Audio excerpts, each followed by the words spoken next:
Olá, amigos do Mosaico, muito boa noite.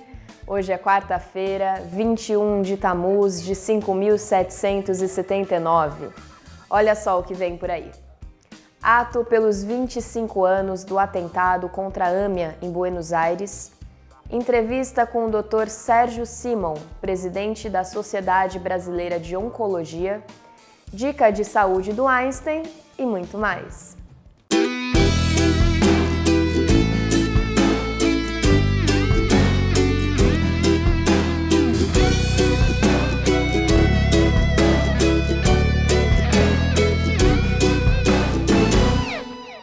Sejam muito bem-vindos ao programa Há Mais Tempo no Ar na TV Brasileira. E no oferecimento do Hospital Albert Einstein, vamos às notícias e comentários da semana com Rony Gottschalk. Rony, é com você.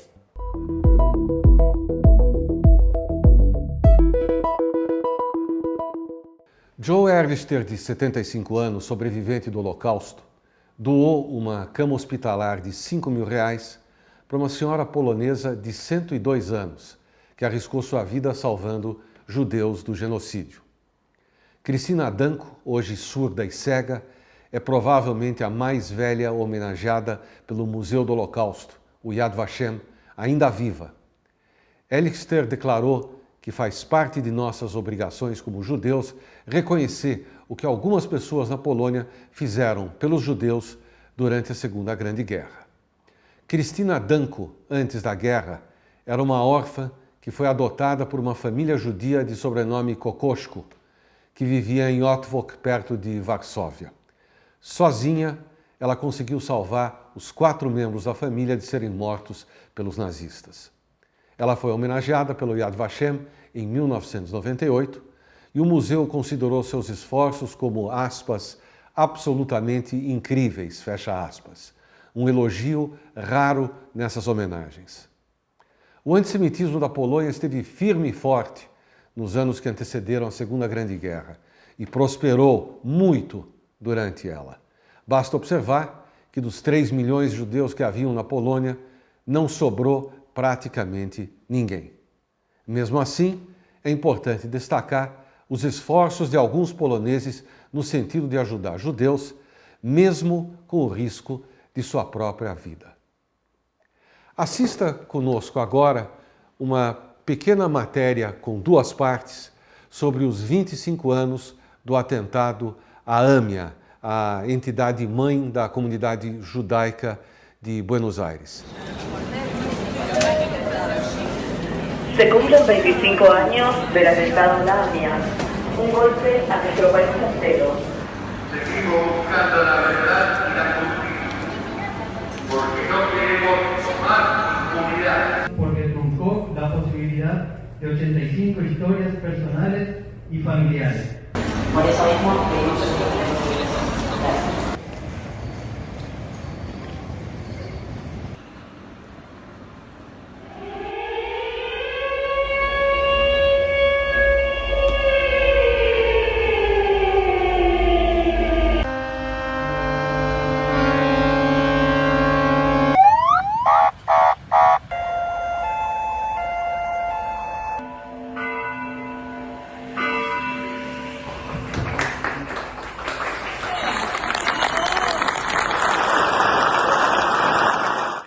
Hoje o Mosaico está na Congregação Israelita Paulista para acompanhar o ato pelos 25 anos do ataque à AMIA. E nesse momento está acontecendo a exibição do documentário Os Abandonados. Vamos conferir.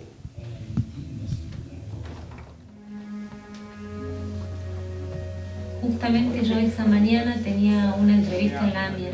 Depois do atentado de AMIA para cá, o mundo aprendeu alguma coisa? Pergunta difícil, né? Porque a gente abre o jornal e vê que a intolerância continua. Vê que as pessoas ainda não entenderam a mensagem do terror. Não é uma mensagem contra a comunidade judaica, é uma mensagem contra a liberdade. Uma mensagem contra a vida ocidental em si.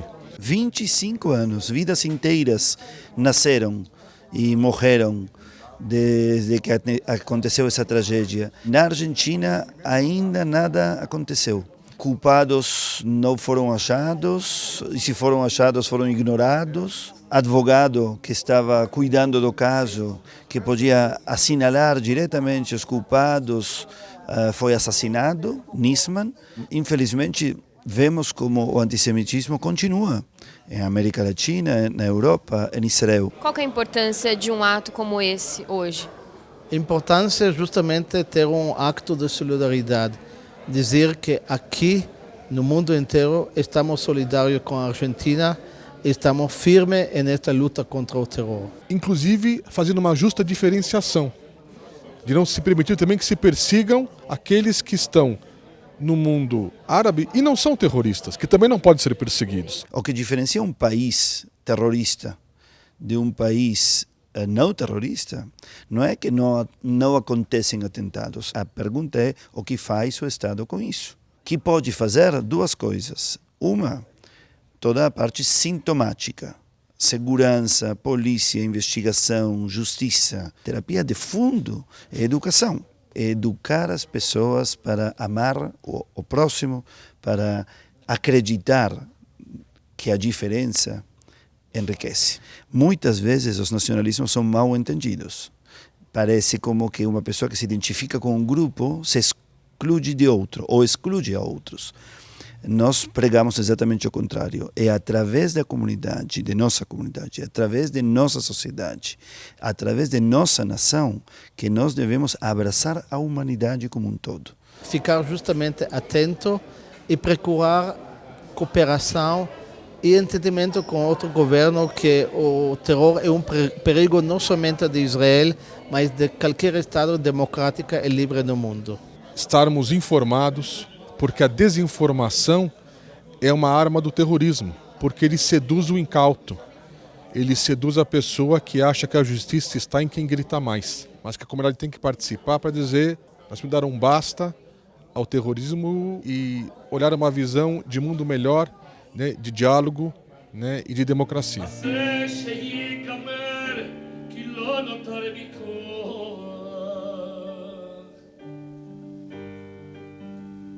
Nós chegamos ao fim deste ato promovido pela CIP, FISESP e CONIB.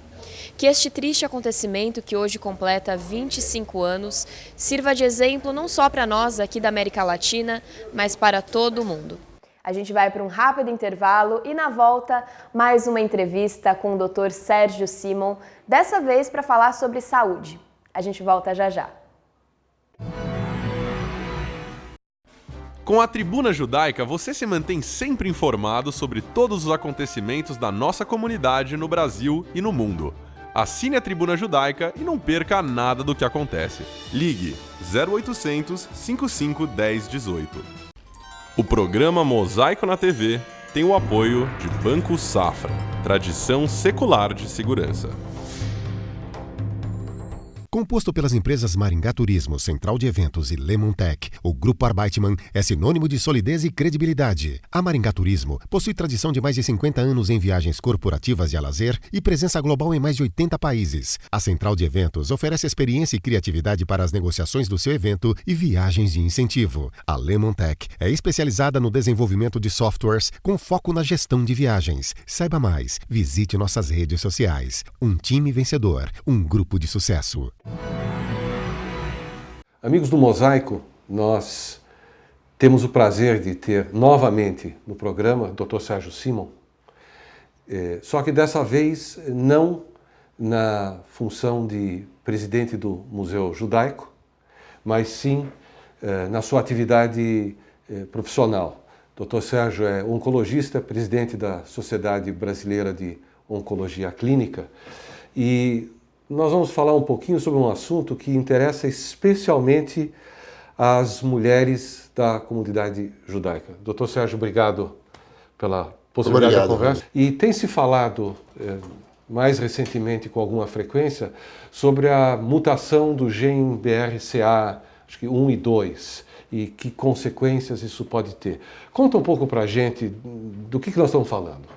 Então, essa mutação é uma pequena quebra do material cromossômico, do DNA das pessoas. E elas normalmente nascem com essa mutação que herdaram ou do pai ou da mãe. É importante lembrar que esse gene mutado, que aumenta muito o risco de ter câncer de mama e de ovário, ele pode ser herdado do pai. Em geral, a gente imagina que o câncer de mama venha do lado da mãe, mas ele pode vir totalmente do lado paterno. Esse pequeno defeito ele aumenta muito o risco de ter câncer de mama e câncer de ovário. Uma mulher que não tem mutação, se a gente seguir 100 mulheres até os 70 anos, 12 vão ter câncer de mama, ou seja, 12% das mulheres sem mutação têm câncer de mama. Das mulheres com mutação no gene BRCA1, BRCA2, esse risco sobe para 85%. Ele é muito alto. É quase certo que a mulher até os 70 anos vai ter algum problema ou na mama, ou no ovário, ou em ambos. Entre as mulheres judaicas de ascendência Ashkenazi, isso é especialmente importante, porque pelo fato dos judeus casarem muito entre si, essa mutação foi aumentando em incidência, e hoje mais ou menos 1,5% das mulheres judias ashkenazis têm a mutação de BRCA1 e BRCA2. São mutações específicas de mulheres judias que a gente ocasionalmente encontra em outras populações, mas elas se originaram nas mulheres judaicas de origem ashkenazi do centro da Europa. E o que é que a gente pode fazer, o que é que se deve fazer do ponto de vista de prestar atenção? Bom, a primeira coisa que chama atenção numa família que tem mutação é que normalmente mais de uma pessoa tem câncer de mama e ou de ovário. Existem outros cânceres associados também, mas eles são mais raros. Entre os homens que têm essa mutação, eles podem ter câncer de mama, câncer de próstata e câncer de pâncreas, em risco aumentado. Entre as mulheres, o câncer de mama, o câncer de ovário, o câncer de pâncreas e, em algumas séries, o câncer de endométrio, que é a parte interna do útero. Então, se a gente, ao tirar a história de uma família, de uma pessoa com câncer, vê que existem vários primos, avós, tios, irmãos com essas doenças, a gente vai testar, fazer um exame genético dessa família, que é um exame ou de sangue ou de saliva, a gente colhe o DNA, analisa e vê se os genes BRCA1 e BRCA2 estão inteiros ou estão com mutação. Então, se aquela família for identificada como portadora de mutação, a gente tem que investigar cada pessoa da família. Porque o fato de você nascer numa família não te dá certeza de que você vai ter a mutação.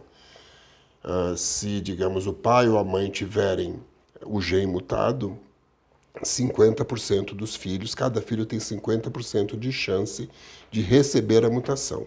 Então você pode ter, digamos, 4 filhas, das quais 2 herdaram e 2 não herdaram a mutação. E é importante mapear, porque se você identifica as mulheres que têm mutação genética, você vai colocá-las num programa muito especial de prevenção, de detecção precoce dos tumores de mama e ovário. E mais ainda, você pode chegar a propor para essas mulheres a retirada profilática das mamas e dos ovários, como fez a Angelina Jolie, um caso que teve muita repercussão na imprensa, porque ela é portadora de uma mutação em BRCA1. E na família dela, ela viu vários casos de mulheres morrendo de câncer de mama e ovário. Então, ela pediu o teste, ela foi positiva no teste e ela se antecipou à doença e ela retirou as 2 mamas e o ovário. É claro que ela reconstrói as mamas com cirurgia plástica, fica um resultado estético muito bom e ela evita o risco de ter câncer de mama.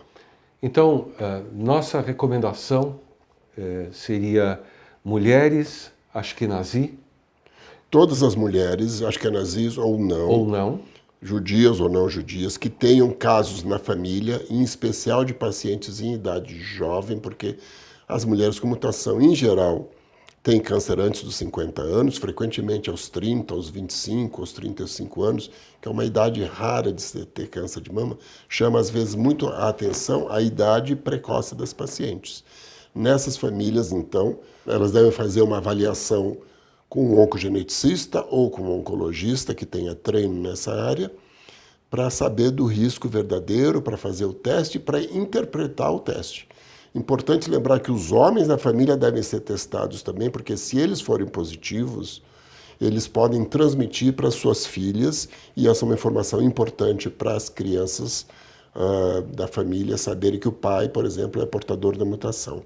A gente não faz testagem em criança, porque não adianta, a criança apenas vai crescer com o medo e a neurose de ter a mutação e não ter o que ser feito. O câncer vai aparecer depois dos 30, 35 anos. Então a gente só testa por volta dos 20, 25 anos as pessoas dessas famílias. Muito bem. Eu entendo que quando a gente fala de câncer, prevenção parece ser a grande palavra, ou a palavra de mais sucesso nessa história. É quando a gente pega isso precocemente, no início, as chances de, vamos dizer, de sucesso, de sobrevida e tal, são muito maiores. Então essa é a sua recomendação? Exato. Se a mulher sabe que ela é portadora da mutação, ela tem condições de fazer uma detecção muito precoce do seu câncer, ou, como eu já disse, de fazer a cirurgia que vai evitar que ela venha ter o câncer, que é a retirada das glândulas mamárias e dos ovários, e com isso ela tem uma proteção muito grande contra o câncer. Dr. Sérgio, muito obrigado. Muito obrigado, Rony. Mosaico volta já já.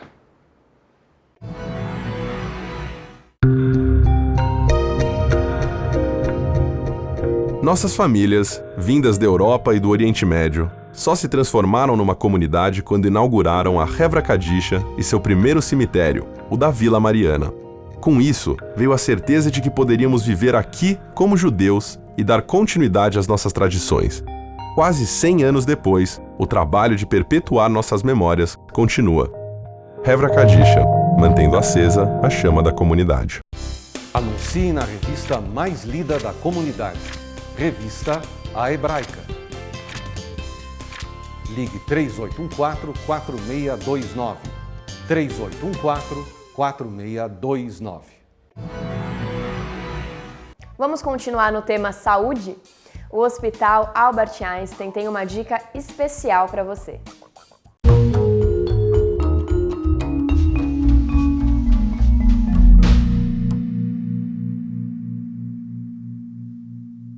Nós vamos falar as dicas de saúde do Einstein de hoje sobre cuidados cardiológicos na mulher. A gente tem a informação de que as doenças cardiovasculares são a principal causa de morte no mundo e de doença, mais do que todos os tipos de câncer somados. E uma parte dessas doenças cardiovasculares são preveníveis, são passíveis de prevenção.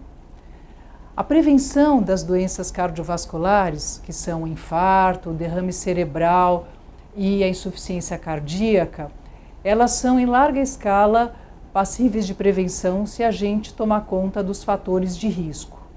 Controle de pressão alta, controle de diabetes, controle de colesterol, atividade física, alimentação saudável, controle de estresse, são medidas extremamente importantes para a gente prevenir uma doença cardiovascular que possa acontecer no futuro. Falando especificamente da mulher, a partir da menopausa, toda mulher deveria fazer o seu primeiro check-up cardiológico. E se ela tiver algum desses fatores de risco, que seja pressão, diabetes, colesterol, obesidade, ela deveria fazer a sua primeira visita ao cardiologista antes da menopausa.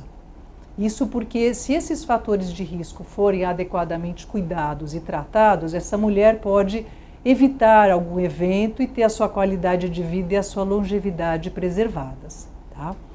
E falando do cigarro, o cigarro, todos nós sabemos, isso não é novidade para ninguém, que é um fator de risco enorme para doenças circulatórias e para câncer também. O que não se sabia de forma tão clara é que para a mulher o cigarro é muito mais agressivo do que para o homem no que se refere ao risco de infarto. A mulher é mais sujeita a ter um infarto, a mulher que fuma, do que o homem que fume, mesmo que seja a mesma quantidade. Parece que o organismo da mulher é mais sensível, ou o infarto, o cigarro diminui os níveis de estrógeno, de hormônio protetor da mulher. O fato é que uma mulher que fuma está muito mais arriscada a ter um infarto do que o homem. E a boa notícia, que se sabe hoje claramente, A partir do momento em que uma pessoa para de fumar, o risco de infarto ele cai rapidamente. Tem estudos que apontam que 1 mês depois de se parar de fumar, o risco de infarto já cai drasticamente. Então, a mensagem mais importante que eu quero passar é: as pessoas precisam cuidar do seu estilo de vida, alimentação, peso e exercício. Cuidar dos fatores de risco, diabetes, hipertensão, colesterol e, sobretudo, não fumar. Com isso, muito provavelmente a qualidade de vida vai ser preservada e as pessoas vão evitar de ter um evento. Hoje em dia, existe muita fake news na mídia, muitas notícias infundadas que falam mal de tratamentos de pressão, que falam mal de tratamento de colesterol, que falam mal de diversos tratamentos que a ciência nos oferece hoje para proteger as pessoas. Então, tomem muito cuidado com o tipo de informação que se lê e, se possível, se orientem com o médico da confiança de vocês, um clínico geral ou um cardiologista, para saber o que procede e o que não procede de todo esse mundo de informações que se tem. Tá? Por exemplo, remédio de colesterol é algo que, em situações específicas e com embasamento adequado, ajuda a prevenir eventos, faz todo sentido se tomar, possivelmente até o fim da vida em muitos casos, mas as pessoas hoje em dia têm tanto medo desse tipo de medicamentos que quase que se convencem de que não vale a pena tomar. Então isso é uma inverdade, as pessoas devem se orientar com seus médicos de confiança, porque nos casos bem indicados, esses medicamentos vão fazer a diferença. Aos homens, eu recomendo que o primeiro check-up seja feito antes, por volta dos 40 anos, para que se possam cuidar dos fatores de risco adequadamente. Essa foi a dica de saúde do Einstein de hoje.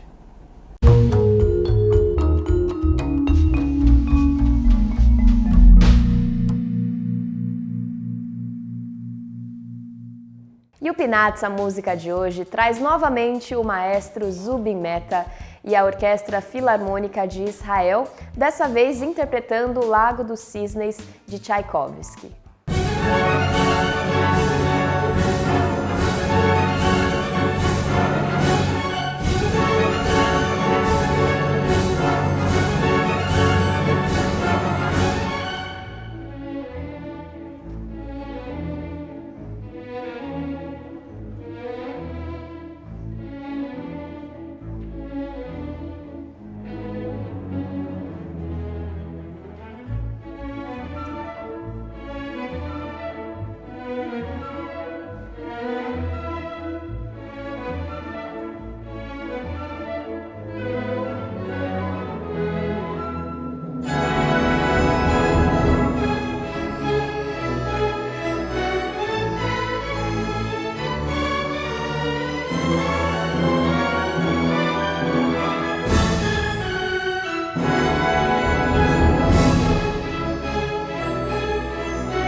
não se esqueça de interagir com a gente, de curtir a nossa página no Facebook e se inscrever no nosso canal no YouTube.